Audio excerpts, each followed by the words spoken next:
Is there any further debate?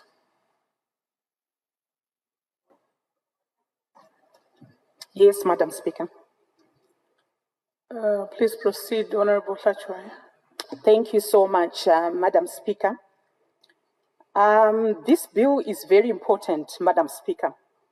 It is very important because our Constitution in Section 61 is very clear in terms of freedom of expression and freedom of media. We also have the Universal Declaration of Human Rights that is very clear in terms of the same rights. We also have International Covenant on Civil and Political Rights, as well as the African Charter on Broadcasting. So the question of alignment to our Constitution and these international instruments is very important.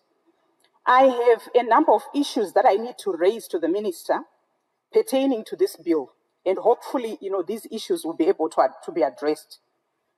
The first one that I wish to bring to your attention, Madam Speaker, relates to whether this bill enhances freedom of expression. The bill will amend Section 2A of the Act, which sets out the objectives of the Act to change the role of the Broadcasting Authority of Zimbabwe from controlling broadcasting services to managing them. If this makes any real change, Madam Speaker, it is imperceptible. In another amendment, the bill will add the new objective for the Act, namely to develop freedom of expression by, in quotes, providing programming that reflects Zimbabwean attitudes, opinions, ideas, values, and artistic creativity. This is not likely to enhance freedom of expression, Madam Speaker, because reflecting existing Zimbabwean attitudes, opinions, ideas, and values will not encourage the development of new ones and may shut out foreign opinions and ideas. Similarly, the high local content quotas which the bill will impose on broadcasters, while intended to promote Zimbabwean culture and the local broadcasting industry, may limit the availability of international content and potentially hinder the growth of smaller independent broadcasters. We also know that the executive has told us that Zimbabwe is open for business. And if Zimbabwe is open for business, it therefore follows that even foreign investors who wish to invest in the broadcasting sector must be allowed to do so. The second point that I wish to raise relates to the membership of the Broadcasting Authority of Zimbabwe. I have noted, Madam Speaker, that the bill proposed that the number of board members will be reduced from 12 to 7, and previously we all know that the 12 were appointed by the President, and 3 of whom were appointed from a list submitted by the Parliament's Committee on Standing Rules and Orders. The bill is now proposing 7 members, and all of the 7 members will be appointed by the President. I think it is important for us to make sure that Parliament, still plays a role in terms of how these members are going to be appointed. The amendment 6 seems to bring the authority more directly under the control of the President. And this is certainly inconsistent with the African Charter on Broadcasting, which in Article 2 of Part 1 states that all formal powers in the areas of broadcast and telecommunications regulation should be exercised by public authorities which are protected against interference, particularly of a political or economic nature, by, among other things, an appointment process for members which is open, transparent, involves the participation of civil society, and is controlled and is not controlled by any particular political party. So it is important for us to make sure that this board is independent. I have also noted, Madam Speaker, that of the 7 board members, 3 are going to be women, and I heard the Minister saying that this promotes gender equality. I am not too sure. Every time that we have an uneven, number, it's always the women that must be, short It's never 4 women and 3 men. It's always 3 women and 4 men. And I think we need to rectify this. After all, women make up more than 52% of the population in Zimbabwe. So if it's an even number, it follows that the women have to be 4. I will then quickly move to the foreign investment in the broadcasting sector. Section 8 of the Broadcasting Services Act prohibits the issue of broadcasting licenses to individuals who are not citizens of Zimbabwe or to companies and other bodies that are not wholly controlled by citizens.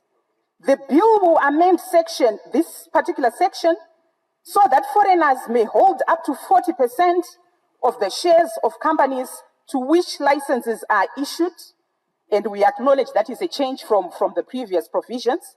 But even with this relaxation, Section 8 may be unconstitutional, as we noted earlier under Section 60, as I noted earlier under Section 61 of the Constitution.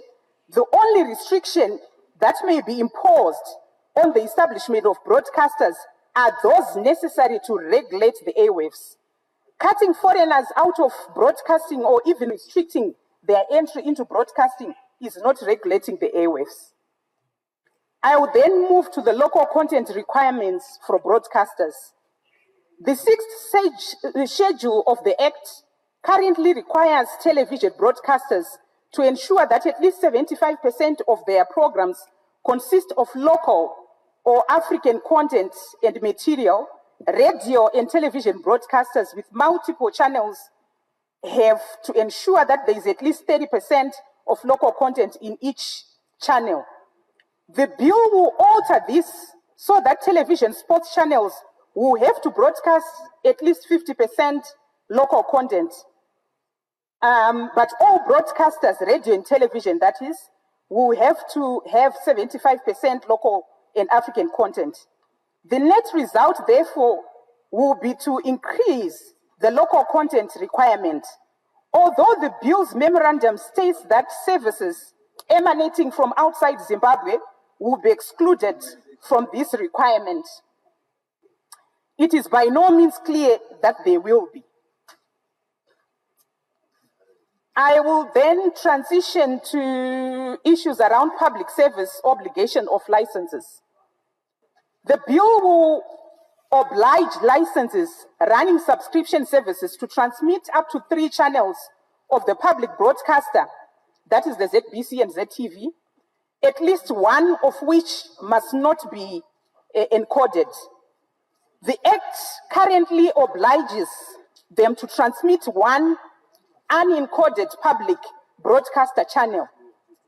The amendment is not entirely clear, but neither is the current provision. Do the subscription service licenses have to pay the public broadcaster for transmitting its channels is a question that will need to be responded to by the minister. Also, what does it up to 3 mean? Will a subscription service license comply with the new provision by transmitting just 1 channel? And will a subscription service license be allowed to transmit more than 3 channels? My final issue, Madam Speaker, will be on community broadcasting licenses. Community broadcasting licenses are issued to persons who wish to cater to the interests of particular communities. The bill will alter the requirements for issuing these licenses to ensure that members of the communities participate in the licenses, operations, and programs that are represented on the licenses governing bodies. This seems sensible. There has been no attempt, however, to clarify how far community licenses may venture into politics, and this needs to be sorted out. Under paragraph 10 of the 5th schedule of the Act, community broadcasting licenses are issued subject to the condition that the licenses shall not broadcast any political matter, and the political matter is defined in paragraph 1 of the schedule as any political matter including the policy launch of a political party. This definition is very wide, It could be construed, for example, as preventing a community radio station from discussing a local authority's failure to provide adequate water to the community or repair roads. Community radios are currently reluctant to raise such issues for fear of breaching the conditions of their licenses. The matter could easily be settled by amending the definition of political matter to restrict it to partisan politics and to exclude issues of genuine local consent. The bill should be amended in order to, cater for some of these provisions. In my conclusion, I would also want to bring to your attention the issue of mandatory licenses that is being proposed by this bill.